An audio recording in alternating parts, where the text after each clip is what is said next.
और अब हम बात करते हैं झंझारपुर लोकसभा सीट की, जहां पे मुकाबला त्रिकोणीय स्थिति में फंसा हुआ है। त्रिकोणीय इसलिए क्योंकि एक दौर में लालू यादव के बेहद खास रहे गुलाब यादव विधायक भी बने, उसके बाद पत्नी एमएलसी बनी, बेटी भी वहां जिला परिषद की अध्यक्ष है। और इस बार गुलाब यादव ने उम्मीद लगा रखी थी कि उन्हें राजद लोकसभा टिकट में उम्मीदवार भी बना दे। बाकायदा इसके लिए बड़ी तैयारी कर रहे थे गुलाब यादव, लेकिन अंतिम मौके पर गुलाब यादव को टिकट नहीं मिला। टिकट मिल गया, महागठबंधन ने ये सीट ही छोड़ दी, महागठबंधन में राजद ने ये सीट ही छोड़ दी और यह सीट मुकेश सहनी को दे दी गई।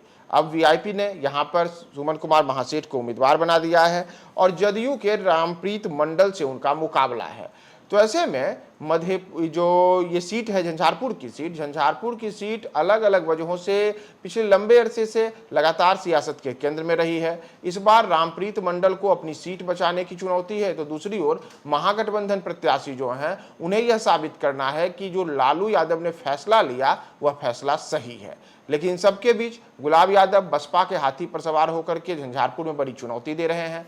तो लालू यादव के लिए वहां किस प्रकार से गुलाब यादव मुश्किलें पैदा कर रहे हैं, क्योंकि यादव का नेता गुलाब यादव है या लालू यादव है झंझारपुर में, तेजस्वी यादव हैं, इसका फैसला यह चुनाव कर रहा है। तो मधेपुर ये जो झंझारपुर सीट है देवांशु, झंझारपुर में क्या हो रहा है? झंझारपुर में कांटे की टक्कर है, त्रिकोणीय मुकाबला है। जो कि देखिए, अगर उम्मीदवारों की अगर बात करें तो झंझारपुर में जेडीयू से रामप्रीत मंडल जो है वो चुनावी रण में है। व्यापी पार्टी की तरफ से सुमन महासेठ को चुनौती दे रहे हैं गुलाब यादव। कांटे की टक्कर जो है वो हुई है। देखिए 2MY के साथ जो है वो चुनावी रण में इस बार लोकसभा चुनाव में है, ठीक है, आरजेडी यानी कहें कि तेजस्वी यादव। लेकिन जो वाई है यहाँ पर उसमें सेंधमारी करने के लिए गुलाब यादव है, ये दिक्कत आ रही है। और दूसरी तरफ अगर देखिए तो जेडीयू के उम्मीदवार हैं रामप्रीत मंडल, ठीक है, ये उतने ब्रांड फेस नहीं है जिस तरीके से मधुबनी के उम्मीदवार हैं हुकुमदेव नारायण के बेटे हैं, लेकिन ये नहीं है। लेकिन साख का सवाल झंझारपुर लोकसभा सीट में जेडीयू के दो नेताओं के लिए, एक संजय झा के लिए है और दूसरा नीतीश मिश्रा के लिए है। जितनी मेहनत रामप्रीत मंडल ने अपने लिए नहीं की होगी ना, उससे ज्यादा मेहनत नीतीश मिश्रा और संजय झा ने इनको जितवाने के लिए कर दी, जो हमारे पास फीडबैक आया। क्योंकि अगर ये हारते हैं ना तो संजय झा के साख पे सवाल हो जाएगा और नीतीश मिश्रा के भी साख पर सवाल हो जाएगा। देखिए 6 विधानसभा क्षेत्र यहाँ पे भी आते हैं। अमूमन बिहार में एक लोकसभा पे 6 ही होते हैं लगभग, और 6 पर देखें तो सब पे कब्जा है एनडीए का। एक ही जो है वो लोकहा से आरजेडी के विधायक है भारत भूषण मंडल, और इस विधानसभा में एक और फूलपरास से शीला मंडल जो है वो नीतीश सरकार में मंत्री है, परिवहन मंत्री है। तो मतलब कि यहाँ पर स्ट्रॉन्ग जोन में तो झंझारपुर में है। लेकिन अभी भी मैं ये नहीं कह रहा हूँ कि जेडीयू के लिए राह उतनी आसान मुझे यहाँ से नहीं दिख रही है, क्योंकि गुलाब यादव चुनाव लड़ा। हालांकि ठीक है, कहने वाले कहेंगे कि गुलाब यादव पिछले बार जो है वो आंधी तूफान की तरह उड़ गए थे, मतलब, लेकिन फिर भी हर वक्त एक जैसा नहीं होता। ये चुनाव 2024 है, वो वक्त 2019 था। और एक चीज़ एक और बागी है, देवेंद्र यादव को ही देख लीजिए।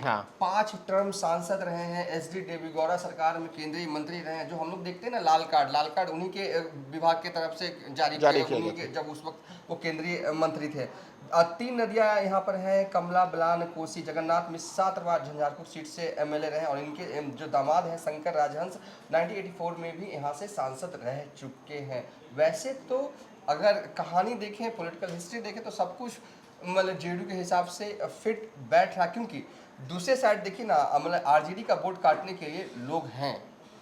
और इस साइड क्या है ना, एक तो इनके पूरे लोकसभा क्षेत्र में इनके तो ज़्यादा विधायक हैं, ठीक है, ये क्वेश्चन में कितना बैठता है ये अलग बात है।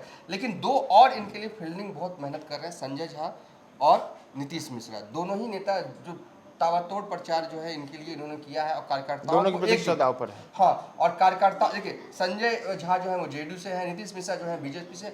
झंझारपुर में अब जो कार्यकर्ताओं को एक करने की एनडीए की पूरी कोशिश इन दोनों के नेताओं से की तरफ से की गई है। मेहनत का फल कितना मिलता है चुनावी नतीजे बताएंगे। एक और पॉइंट टू बी नोटेड मैं यहाँ बताना चाह रहा हूँ। झंझारपुर में लोगों के मन में सुमन महासेठ को एक कंफ्यूजन पैदा करने की भी कोशिश की गई। एक तो बीजेपी पृष्ठभूमि से आते हैं, एमएलसी भी रह चुके हैं, ठीक है, तो कहा लोगों को ये फैलाया गया बात स्ट्रैटेजी के तहत, चुनाव है रणनीति के तहत, कि अगर मान लीजिए ना झंझारपुर में अगर ये जीत जाते हैं, अगर 3 सीट पे तो चुनाव ही लड़ रहे हैं वीआईपी पार्टी, अगर ये सिर्फ यही से अगर जीतते हैं 2 सीट पे हार जाते, इकलौता सांसद होंगे, चले जाएंगे बीजेपी में। ठीक है। उन पर दल बदल का कानून का कोई लागू नहीं होगा। लागू नहीं होगा।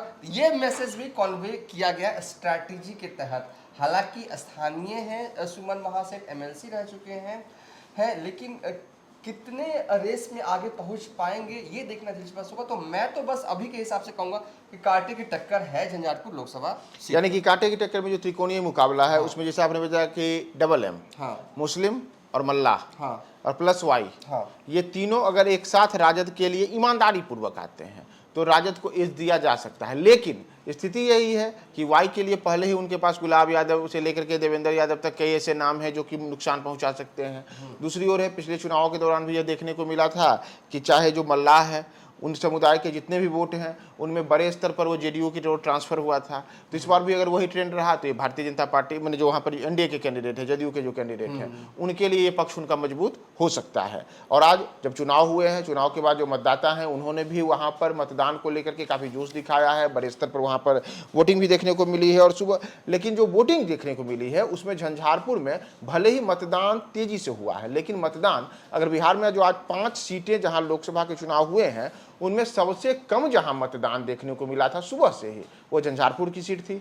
कम मतदान होना तमाम राजनीतिक दलों के लिए चिंता का विषय हो सकता है कि ऐसे में मतदान जो कम मतदान होगा तो किशोर पर जो मतदाता हैं उनका ट्रेंड किशोर गया है। अब यह नतीजे तो 4 जून को आएंगे, लेकिन उसके पहले जो तमाम समीकरण है वो समीकरण इस ओर पूरा संकेत दे रहे हैं कि इस बार त्रिकोणीय मुकाबला जो झंझारपुर में शुरू से बना हुआ था आज मतदान के दिन भी बना रहा है।